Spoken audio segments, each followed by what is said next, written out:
Hello everyone, Ray Roach here. I don't know if you can hear the wind. It is howling like crazy and it is cold as all get out. I have my little sweatpants on, my sweater, and my fuzzy socks. Anyway, happy Monday to everybody. Thank you for joining me. This is 5 Minutes with Ray. I'm doing these little vignettes because I want to share with you the little tidbits I learned along my journey to me, to my authenticity, to my truth. And I want to go through the things that we go through in searching for ourselves and searching for that core that we are here for, our purpose, and to live a joy, purpose-filled life. Today I want to talk about self-sabotage. Who here has self-sabotaged? Raise your hands. Nobody sees you. You can do it. Or you know somebody that does self-sabotage. It is a painful thing to watch, even though you know. Raise your hand. Hello. Even though you know you're doing it yourself, you watch somebody else and go, oh, that's painful. So what are some of the ways we self-sabotage? There are different kinds of ways. Mine was definitely procrastination, and sometimes I still do that a little bit, but I try to tell myself, I'm not procrastinating. I'm waiting for the downloads to occur. That's what I tell my mind sometimes. But procrastination, creating problems where problems don't exist, and a lot of that is the fear of rejection. And the other way we can create self-sabotage is that if only I had a better blah, if only my past wasn't affecting me, if only, you can fill in the blank, if only. Now, why do we self-sabotage? When things are going good, what is it within us that makes us make it go bad, turn a corner, go the other direction? What did you say? Oh, good morning, Rebecca.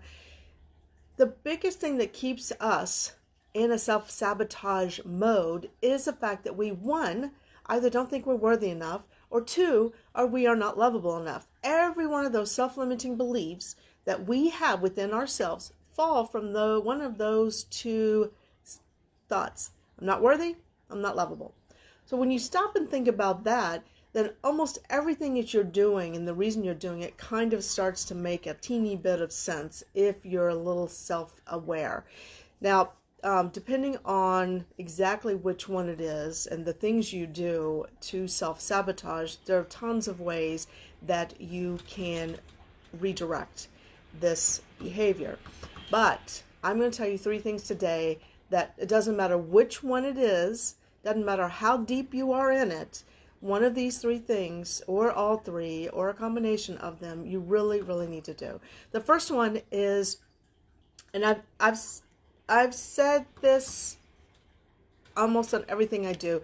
It all boils down to you making a decision to stop whatever the behavior is.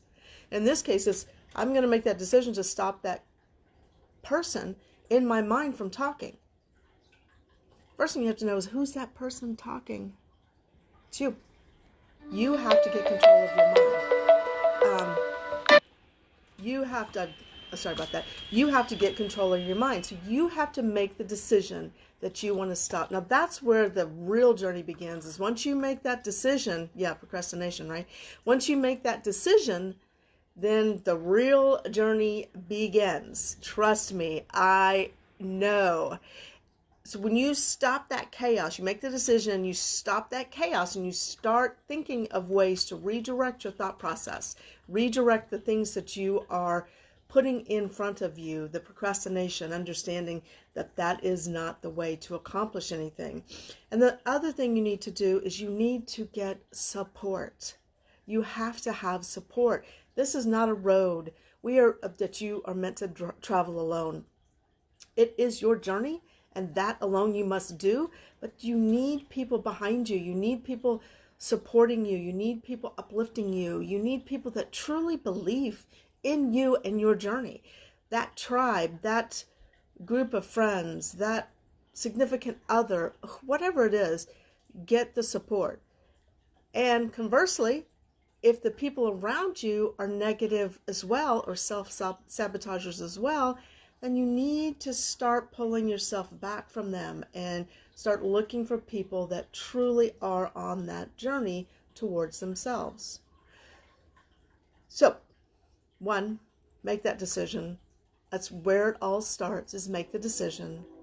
Two, you have to stop the chaos in your mind. You have to get control of you up in here. Stop listening to what this little mind is saying about how you're not worthy and how you're not lovable, because you are both worthy and lovable. And then three, get the support system you need. Get the people that you can turn to and say, I'm having a hard time.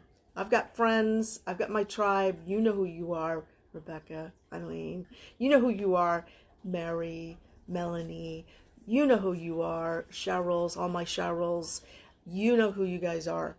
Find those people to support you and help you get through those tough times and get over those humps.